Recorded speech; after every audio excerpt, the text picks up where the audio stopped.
பிறப்புக்கும் எல்லா உயிர்க்கும் பிறந்த பின்னர்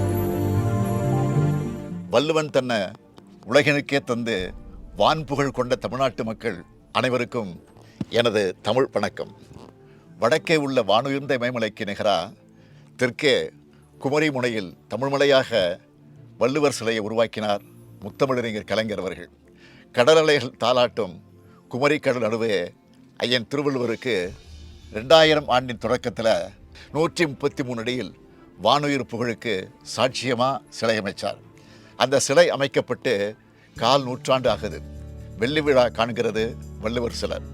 அதை கொண்டாடுகிற விதமாக 31/12/2024 மற்றும் 1/1/2025 ஆகிய நாட்களில் வெள்ளி விழா நிகழ்ச்சிகள் நடத்த தமிழ்நாடு அரசு முடிவு செஞ்சிருக்கு. இந்த உலகத்துக்கே பொதுமறை வழங்கினவர் நம் ஐயன் திருவள்ளுவர். சாதி மத பேதங்களை கடந்து தமிழினத்தை ஒற்றுமைப்படுத்த திருவள்ளுவர் தந்த பிறப்போக்கும் எல்லா உயிருக்கும் என்பதை வாழ்வியலா பாமர மக்களின் உள்ளங்களிலும் பதிய வச்சு உதடுகளை உச்சரிக்க வச்சது திராவிட இயக்கம். ஆனால் அந்த வள்ளுவருக்கே காவிச்சாயம் பூச இன்னைக்கு ஒரு கும்பல் நினைக்குது. இப்படிப்பட்ட நேரத்தில் சமத்துவத்தை வலியுறுத்தினவர் வள்ளுவர். அவர் எல்லாருக்கும் பொதுவான தமிழர்களின் அடையாளம்னு மீண்டும் முழங்க வேண்டியிருக்கு. திருக்குறள் மாநாடுகளை நடத்தி வள்ளுவத்தை உயர்த்தி பிடிச்சார் தந்தை பெரியார். நம் நெறி குறள் நெறி, நம் மதம் குறள் மதம் அப்படின்னு சொன்னவர் தந்தை பெரியார். குறள் வகுப்பறையில் மட்டுமில்லாமல் உங்கள் இல்லங்களிலும் மட்டுமில்லாமல் உலகத்தார் உள்ளங்களில் எல்லாம் பரவும் வகை செய்தல் வேண்டும் என்றார் பேரறிஞர் அண்ணா. அத்தகைய குறள் எனும் அறிவு திருவிளக்கை திக்கட்டும் பரப்புற பணியை தன்னோட ஒப்பற்ற கடமையாக கருதி செயல்பட்டவர் முத்தமிழறிஞர் கலைஞர். இன்னும் சொல்லணும்னா குறள் பரப்புற ஒரு ஆசானா வலம் வந்தார் தலைவர் கலைஞர். குறளோவியம் தீட்டினார், குறளுக்கு விளக்க உரை தந்தார், தலைநகரில் வள்ளுவர் கோட்டம் அமைச்சார், அரசு அலுவலகங்களிலும் பேருந்துகளிலும் எழுத வச்சு குறளை எளிய மக்களுக்கு கொண்டு சேர்த்தார்.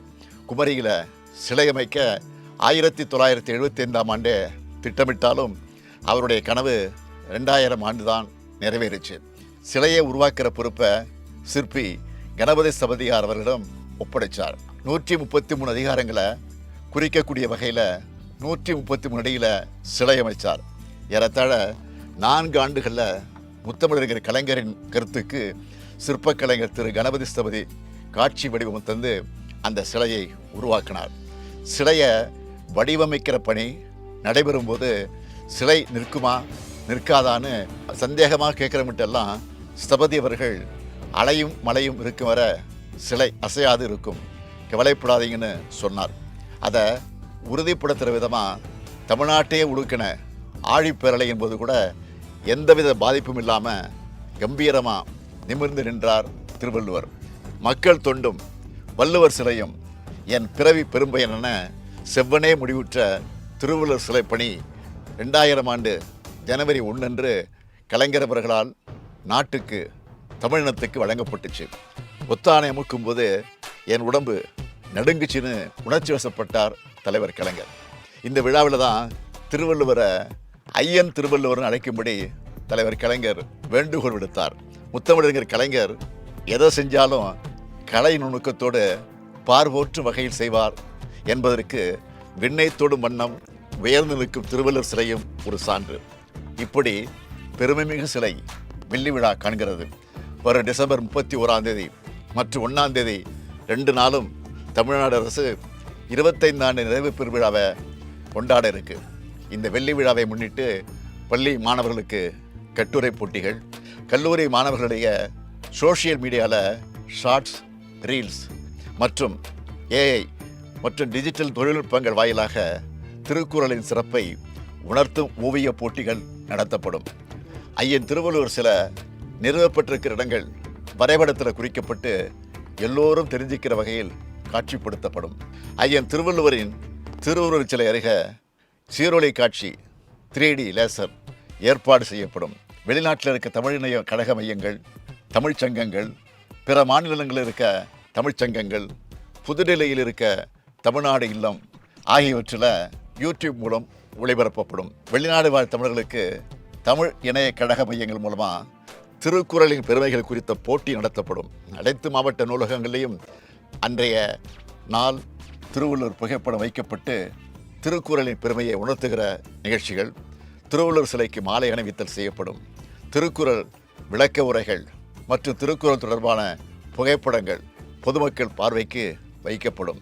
டிசம்பர் 25 முதல் 30 வரை மாவட்ட அளவில் திருக்குறள் தொடர்பான கருத்தரங்கம், பேச்சரங்கம் நடத்தப்பட்டு பரிசுகள் வழங்கப்படும்.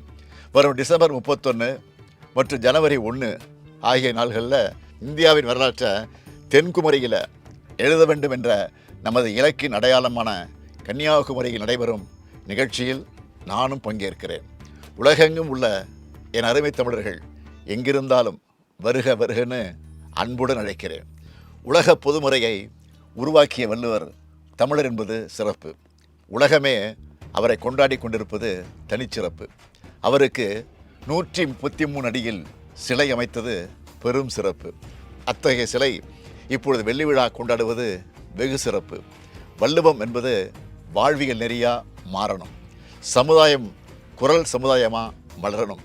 வேற்றுமையின் வேர்களை கிள்ளி எறிய வள்ளுவ மருந்தே பொது மருந்தா ஆகணும்.